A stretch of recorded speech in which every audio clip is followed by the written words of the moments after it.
desde las bellas playas de arena blanca. Su flora y fauna marina.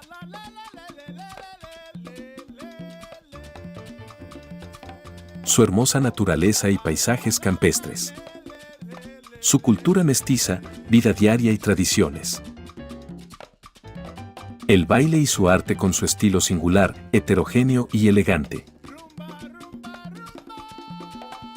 Su herencia universal, un legado reflejado en callejones, calles y arquitectura de sus ciudades y pueblos.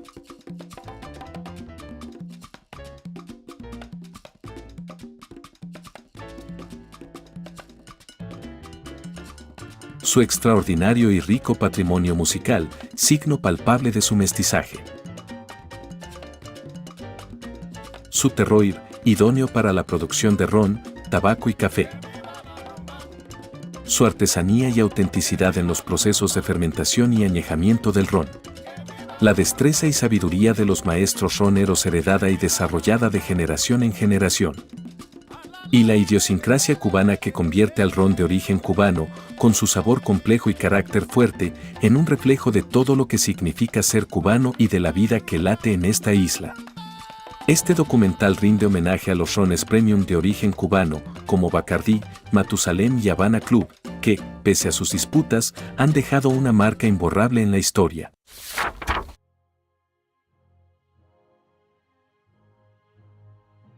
Bienvenidos a un viaje al corazón del Caribe, a una isla bañada por el sol y el mar, donde la historia y la tradición se entrelazan para dar vida a uno de los productos más emblemáticos del mundo, el ron de origen cubano. Nuestra travesía comienza hace más de 5 siglos, en el año 1493, durante el segundo viaje de Cristóbal Colón al Nuevo Mundo. En su misión de explorar y colonizar nuevas tierras, Colón trajo consigo la caña de azúcar, una planta originaria del sudeste asiático. Plantada en los fértiles suelos cubanos, encontró condiciones ideales para crecer y prosperar. Los colonos españoles, conscientes de su valor, comenzaron a cultivar la caña de azúcar, estableciendo las primeras plantaciones en la isla. En estos primeros tiempos, la producción de azúcar era un proceso arduo y manual. Se utilizaban trapiches rudimentarios para extraer el jugo de la caña, conocido como guarapo. Este jugo se calentaba y posteriormente se filtraba en vasijas rudimentarias, obteniendo los cristales de azúcar en su parte superior y hacia abajo se filtraba la melaza, un subproducto oscuro y dulce que sería la base de una nueva industria. Durante los siglos XVI y XVII, los esclavos africanos, llevados a la isla para trabajar en las plantaciones, comenzaron a fermentar la melaza a sol y sereno. Este proceso rudimentario dio lugar a una bebida alcohólica conocida como tafia, un precursor del ron, al cual también se le llamó Kill Devil, Rum Bouillon y Guldive por los colonos ingleses, franceses y portugueses. Esta bebida, aunque áspera y fuerte, se convirtió en una parte integral en la vida de los esclavos, quienes la empleaban en sus rituales religiosos, festividades y como remedio tradicional. Por otro lado, piratas y corsarios la valoraban como una valiosa moneda de cambio y la utilizaban para fortalecer su valor en los enfrentamientos y festejar sus triunfos. Este destilado primitivo y sin refinamiento es considerado el precursor del ron moderno. A partir del siglo XVII, ingleses y franceses comenzaron a destilar melaza y jugo de caña de las Antillas, consolidando oficialmente la bebida con el nombre de ron. A medida que la demanda de azúcar y sus derivados crecía, también lo hacía la producción de melaza y ron. Las plantaciones y los ingenios se expandieron, convirtiendo a Cuba en un centro de comercio transatlántico, a tal punto que, a finales del siglo XVIII, Cuba se convierte en la primera exportadora del dulce producto. La melaza, inicialmente considerada un residuo de poco valor, se transformó en uno de los bienes de exportación más significativos de la región. Este subproducto, además de Europa, encontró mercados en Nueva Inglaterra, especialmente en Massachusetts y Rhode Island, y su demanda se mantuvo constante desde el siglo XVII hasta mediados del siglo XIX. Durante este periodo, la producción de ron se convirtió en una industria significativa en las colonias americanas y en un mercado seguro para los comerciantes establecidos en Cuba durante la época colonial. Ciudades como Boston, Newport y Filadelfia albergaban numerosas destilerías de ron. La melaza cubana se enviaba a Nueva Inglaterra, donde se destilaba en ron, que luego se intercambiaba por esclavos en África, quienes eran llevados a las Américas para trabajar en las plantaciones de caña de azúcar. Este ciclo de comercio triangular perpetuó tanto la economía azucarera como la demanda de melaza y ron en esa época. Sin embargo, este lucrativo comercio comenzó a declinar con el tiempo. En 1733, el Reino de Gran Bretaña impuso la ley de la melaza con el objetivo de regular el comercio y abaratar los productos británicos en comparación con los de las Antillas. El factor clave del declive, no obstante, fue el inicio y desarrollo de la producción de whisky por parte de granjeros irlandeses y escoceses, quienes conocían el arte de la destilación y llegaron a Pensilvania a partir de 1713. Utilizaron el excedente de granos de la región, especialmente el centeno. Esto resultó en un cambio en las preferencias de los estadounidenses hacia el whisky a mediados del siglo XIX, lo que llevó a una caída en el precio de la melaza y a alteraciones en las rutas comerciales como resultado de las leyes de abolición de la trata de esclavos. Consecuentemente, surgió la necesidad de una renovación en la industria del ron cubano, que aún no estaba del todo desarrollada debido a la producción regulada implantada por las autoridades españolas, quienes veían en este comercio tanto oportunidades como desafíos.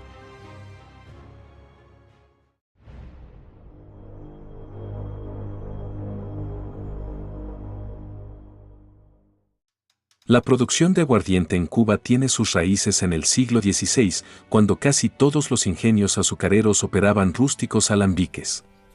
Esta bebida se convirtió rápidamente en un competidor de los vinos y aguardientes de uva importados de España debido a su bajo costo, durabilidad y versatilidad de usos. Fue especialmente popular entre los consumidores de las clases más bajas de la época, así como entre piratas, corsarios, bucaneros y esclavos, quienes lo producían de manera rudimentaria para su propio consumo. En 1687, la corona española impuso una tasa impositiva más alta al aguardiente de caña que al vino debido a su creciente popularidad. A finales del siglo XVII, el aguardiente de caña, conocido en la isla como tafia, caña o cañambrule, comenzó a llamarse aguardiente ron. Durante la mayor parte del siglo XVIII, la corona española impuso una serie de impuestos y prohibiciones a la fabricación de aguardiente y ron en Cuba para proteger el monopolio estatal. Sin embargo, estas restricciones no fueron del todo eficaces. Aunque en 1765 se permitió únicamente la exportación de vinos y aguardientes españoles, el tráfico de aguardiente y ron cubano continuó creciendo.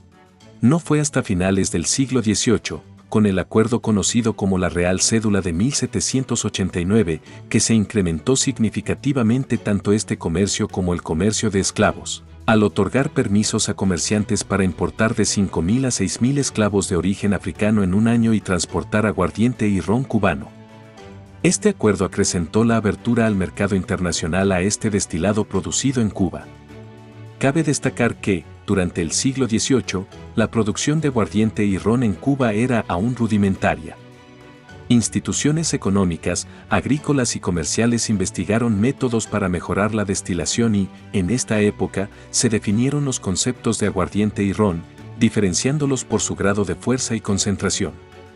Estos esfuerzos por mejorar la calidad de los destilados cubanos comenzaron a dar frutos a principios del siglo XIX, impulsados por eventos históricos como la invasión napoleónica a España y la Revolución de Haití, que aumentaron las exportaciones cubanas a ambos países. A principios del siglo XIX, se suprimieron los impuestos a la exportación de aguardiente y ron cubano, y también se enviaron comisionados a Jamaica para estudiar sus técnicas de destilación, aunque sin resultados notables. No obstante, para 1830, España se había convertido en el principal importador de aguardiente y ron cubano, principalmente con fines de reexportación. En 1837, con la introducción del ferrocarril en Cuba, se potenció aún más tanto la industria azucarera como la del aguardiente y ron cubano. Este nuevo medio de transporte facilitó la proliferación de pequeñas fábricas de destilación en toda la isla, utilizando la melaza como materia prima. Durante esta época, Pedro Diago, propietario de una de estas destilerías, tuvo la idea de almacenar los aguardientes en tinajones de barro enterrados para suavizar su sabor y enriquecer sus aromas. Este proceso dio lugar a un ron menos áspero y más ligero, que comenzó a ser apreciado por los paladares más sofisticados, conquistando así la preferencia de las sociedades aristocráticas de la época, incluyendo la corte real española. Entre 1840 y 1860, la exportación de aguardiente y ron cubano continuó desarrollándose y aumentando, dando así un uso productivo a la melaza, un subproducto que había sido un mercado seguro y rentable, pero que había sufrido una desvalorización constante desde principios del siglo XIX. Esta expansión permitió aprovechar la melaza y obtener ganancias a partir de ella. Durante este periodo, se publicaron numerosos estudios y libros sobre destilación y, en 1862, la Real Sociedad Económica de Amigos del País ofreció premiar investigaciones sobre la fabricación de aguardientes y rones, demostrando un interés continuo en mejorar la calidad de estos destilados cubanos.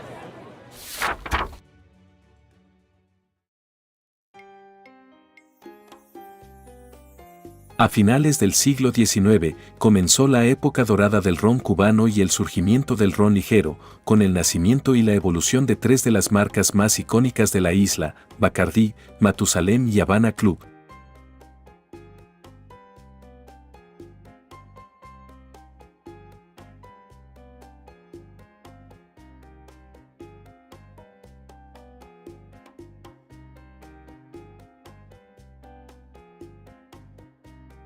Santiago de Cuba, una ciudad vibrante en el siglo XIX, se consolidó como el epicentro comercial del oriente de la isla y un punto clave en la historia del ron cubano. Facundo Bacardí Massó, un visionario de origen catalán, se instaló en esta próspera ciudad, influenciado por el comercio de azúcar, café y tabaco. A mediados del siglo, cuando el ron cubano era conocido por su fuerza y rusticidad, Bacardí vio una oportunidad para innovar. En una taberna local, conoció a José León Bouteiller, un destilador franco-cubano que llevaba consigo un ron más suave. Desde ese instante, juntos emprendieron una revolución en la industria ronera cubana. En 1862, fundaron Bacardí Bottler Company. Ambos experimentaron optimizando la fermentación y utilizando técnicas de filtración con carbón inspiradas en la destilación del vodka y el envejecimiento en barricas de roble blanco. Su objetivo era crear un ron más suave y ligero que compitiera con los mejores whiskies y brandys de la época. Al principio, producían a pequeña escala, utilizando recipientes disponibles en la tienda de Magín Bacardí, hermano de Facundo, por lo que rápidamente el público asoció el ron con el nombre Bacardí. Ese mismo año, su visión se concretó al abrir una destilería en Santiago de Cuba conquistando los paladares locales. Con una visión publicitaria única, Bacardí firmaba personalmente las etiquetas de las botellas, estableciendo Bacardí como un símbolo de calidad. Su éxito en Santiago pronto se expandió a La Habana y en 1868, el ron Bacardí ya era conocido fuera de Cuba. Pionero en la fermentación rápida y la filtración con carbón, Bacardí sentó las bases del ron ligero cubano, creando un legado que perdura hasta hoy.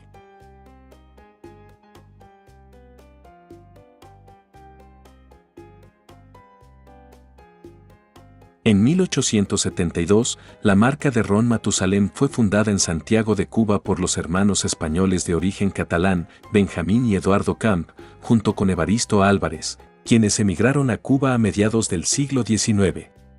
Este trío de emprendedores, con amplio conocimiento en la destilación y mezcla de jerez y brandy, desarrolló una fórmula secreta que dio vida a un ron único.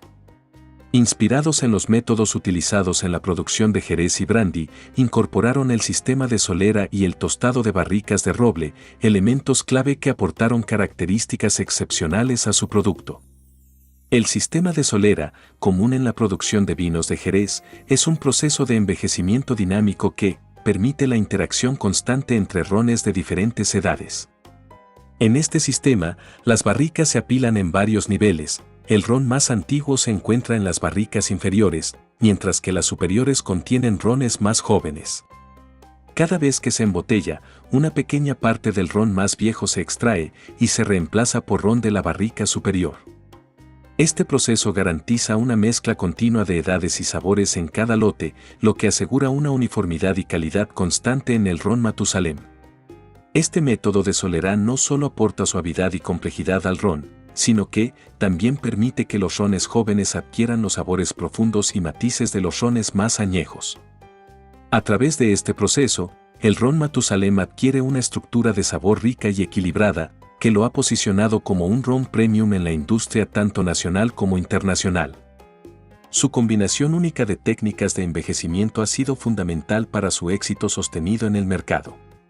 Durante la primera mitad del siglo XX, Matusalem alcanzó gran popularidad y se consolidó como una de las marcas más prestigiosas en Cuba. Su enfoque en la calidad y el uso del sistema de solera contribuyeron a su reconocimiento como un ron premium que no solo se destacó en el mercado cubano, sino también en el internacional.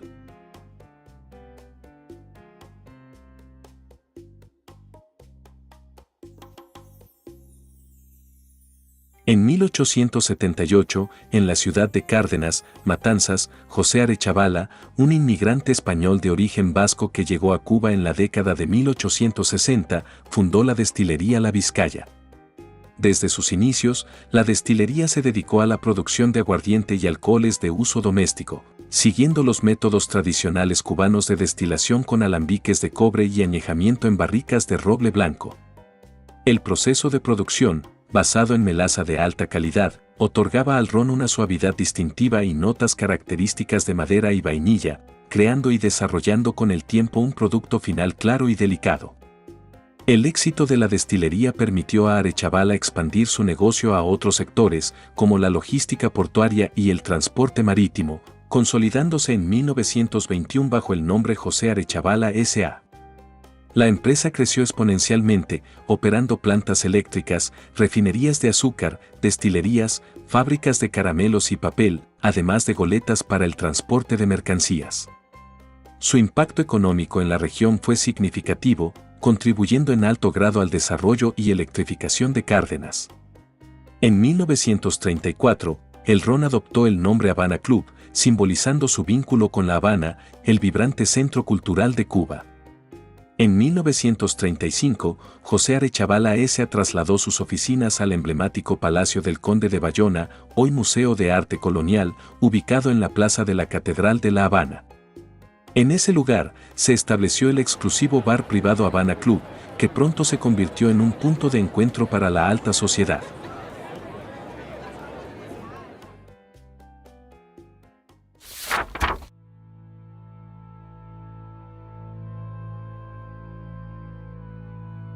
En 1920, Estados Unidos se adentra en la era de la ley seca, una prohibición que dio lugar a un auge del contrabando y un anhelo insaciable por licores prohibidos. Mientras las calles de Nueva York y Chicago se llenaban de bares clandestinos, persecuciones, arrestos y el auge del crimen organizado, La Habana emergía como un refugio vibrante para quienes buscaban escapar de las restricciones. Los visitantes encontraban en Cuba no solo libertad, sino también una cultura de ron y cócteles que florecía sin restricciones. Cada día, barcos llenos de turistas llegaban a la capital cubana, deseosos de probar el ron y disfrutar del ambiente animado. Bares como el Floridita, la Bodeguita del Medio y el Sloppy Joe's Bar se convirtieron en centros de diversión, famosos por sus bebidas, como el daiquiri, el mojito, el Cuba Libre y el cóctel Presidente, cada uno con características únicas que los hicieron icónicos. Estos bares también eran conocidos por las técnicas innovadoras de sus bartenders, quienes elevaban cada cóctel a una verdadera obra de arte, y por ser puntos de encuentro de figuras internacionales. Hemingway, quien frecuentaba el Floridita, se mezclaba con los locales y otros famosos de la época, atraído por el ron cubano y los innovadores cócteles. Otro acontecimiento clave fue la creación del Club de Cantineros de la República de Cuba en 1924, lo que ayudó a elevar la profesión de cantinero y fomentó la creatividad en la mixología. Este periodo impulsó el ron cubano y su escena nocturna, consolidando marcas como Bacardí, Matusalem y Arechavala, posteriormente Habana Club. Los bares y cabarets en la isla definieron una cultura vibrante de coctelería, colocando a Cuba como un epicentro mundial de la mixología. La ley seca no solo impulsó el turismo, sino que también cambió la coctelería cubana. Mientras en Estados Unidos los cócteles se hacían con alcoholes caseros de baja calidad, en Cuba los cantineros perfeccionaron el arte de la mixología con rones premium de la época. La frescura del mojito, la elegancia del daiquiri, la simpleza del Cuba Libre y la elegancia y sabor del cóctel Presidente, entre otros, consolidaron a Cuba como un destino ideal para disfrutar de cócteles de calidad. Los cantineros cubanos refinaron sus técnicas, seleccionando ingredientes frescos y locales, como la menta, jugos de frutas tropicales, vermut y otros, mezclados con el ron premium cubano, los cuales contribuían a los sabores refinados y únicos de los cócteles.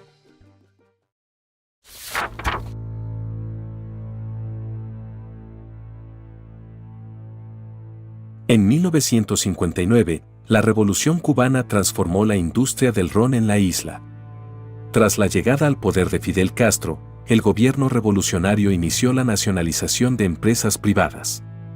La Ley número 890, promulgada el 13 de octubre de 1960, permitió la nacionalización de empresas extranjeras y grandes industrias nacionales, afectando a destilerías como Bacardí, Matusalem y Havana Club, que fueron confiscadas. Esto obligó a los dueños de estas marcas a abandonar el país, aunque no marcó el fin de su legado. Bacardí y Matusalem se vieron obligados a dejar Cuba, pero lograron reubicarse y seguir produciendo su ron en otros países, preservando sus tradiciones. En 1961, Bacardí estableció una destilería en Cataño, Puerto Rico, convirtiéndola en su principal centro de producción, permitiendo su expansión global. Además, abrieron una oficina en Miami y fundaron Bacardi Imports Company en Nueva York para gestionar las exportaciones. Por su parte, Matusalem, tras una larga disputa judicial, estableció su producción en la República Dominicana en los inicios de la década del 2000, manteniendo la tradición familiar y la receta original, asegurando así la continuidad de su legado.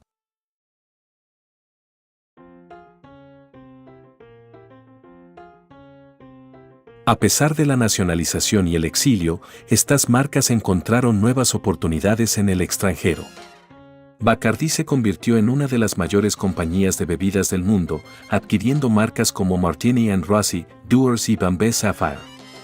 Mantuvieron su calidad y el logo del murciélago como símbolos icónicos y asociaron Bacardí con cócteles populares como el Cuba Libre, daiquiri, piña colada, el mojito, el Bacardí Punch y el Bacardí Lemonade, entre otros. Estos cócteles más modernos permitieron a Bacardí mantenerse relevante y atraer a una nueva generación de consumidores, siempre destacando por su versatilidad y calidad en la mixología. Matusalem también mantuvo su tradición y es reconocido por su calidad y autenticidad. Preservaron el método de solera, mezclando rones jóvenes con añejos para mantener un perfil de sabor consistente, lo cual les permitió destacar entre otras marcas. Reintrodujeron variedades clásicas como el Gran Reserva 15 y ampliaron su oferta con productos como el Gran Reserva 18 y el Solera 7 años, entre otros, conocidos por su suavidad y riqueza de sabor. Estas nuevas propuestas aseguraron que la marca permaneciera relevante en el competitivo mercado internacional.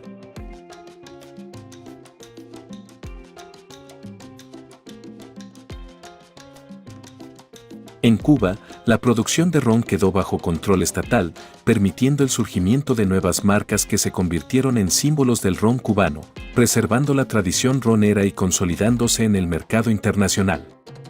En el caso del ron Havana Club, la compañía José Arechavala S.A., propietaria de este icónico ron, fue asaltada por fuerzas revolucionarias en diciembre de 1959, obligando a su personal a evacuar. Este dramático episodio marcó el inicio de un periodo de mala gestión que deterioró la empresa, que hasta entonces había sido una de las líderes del mercado del ron cubano. El 15 de octubre de 1960, con la promulgación de la Ley 890, todas las empresas fueron nacionalizadas sin compensación para la familia Arechavala. Como resultado, la familia se vio forzada a abandonar el país, dejando atrás todo lo que habían construido. Las instalaciones de Havana Club fueron tomadas por el gobierno cubano, que comenzó a producir el ron bajo su control. Esta nueva etapa supuso la pérdida del toque personal y la pasión que habían caracterizado al ron Havana Club en sus inicios. Y el ron pasó a tener un nuevo toque nacional bajo la gestión estatal de la empresa estatal Cuba Ron S.A., conjuntamente con Pernod Ricard, una empresa francesa de bebidas alcohólicas de gran prestigio internacional.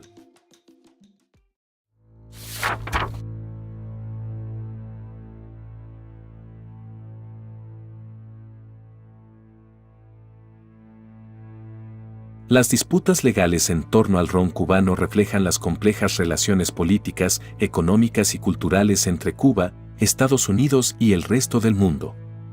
Estas batallas han enfrentado no solo a corporaciones, sino también a gobiernos y tribunales internacionales, afectando profundamente la percepción global del ron cubano y su legado.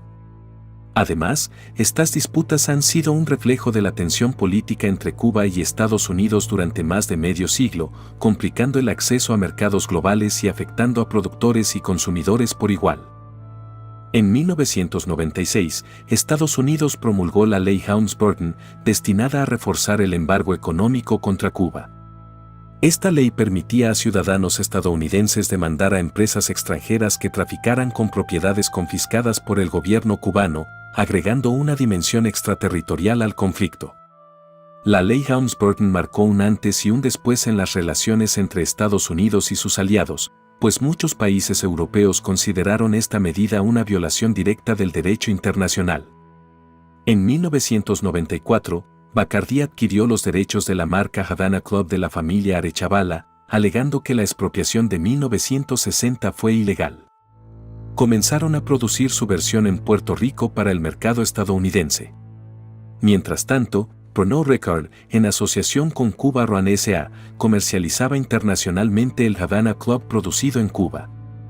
La situación se complicó con la superposición de derechos de marca, y los tribunales en distintos países empezaron a fallar de manera contradictoria. En Estados Unidos, los tribunales fallaron a favor de Bacardí en 2006, permitiéndoles usar la marca en territorio norteamericano. Internacionalmente, las cortes respaldaron a Pernod Ricard y Cuba Ron S.A., permitiéndoles usar la marca en el mercado internacional, creando una situación donde dos productos diferentes comparten el mismo nombre en distintos mercados. Esto no solo generó confusión entre los consumidores, sino también dio lugar a múltiples debates sobre la legitimidad de las marcas y la influencia de las decisiones judiciales nacionales en el comercio internacional.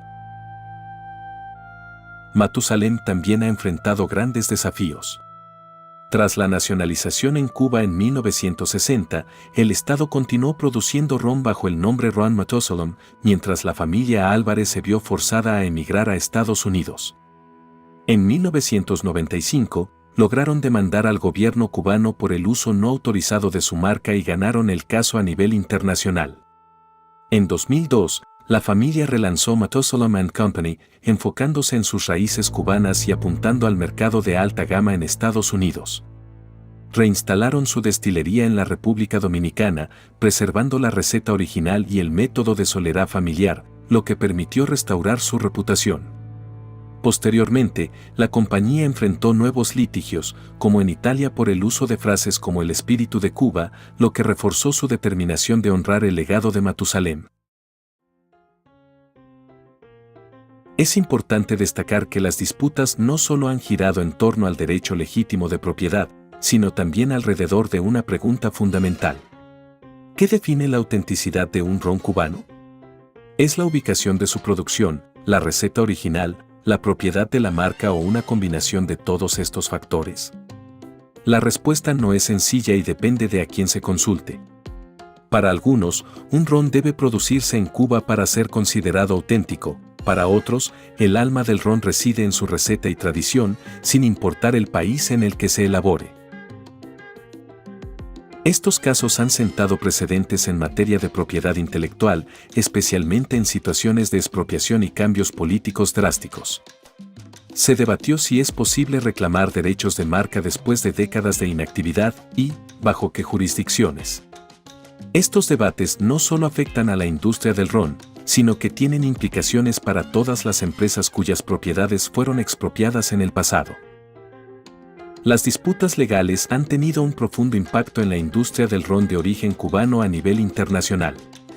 Las restricciones en el mercado estadounidense afectaron las ventas del ron Havana Club producido en Cuba. A pesar de los elevados costos legales, Bacardí logró consolidar la presencia del Havana Club de los Arechavala en Norteamérica, mientras que Matusalem fortaleció el posicionamiento internacional de su marca legítima. Cada empresa implementó estrategias de marketing para reivindicar su legitimidad y resaltar su identidad.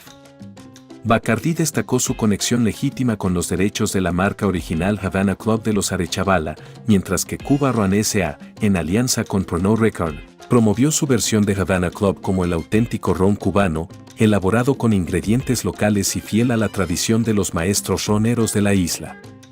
Matusalem, por su parte, también defendió sus derechos de marca y se posicionó en el segmento premium, destacando su método de solera y logrando restablecerse en el mercado tras años de ausencia.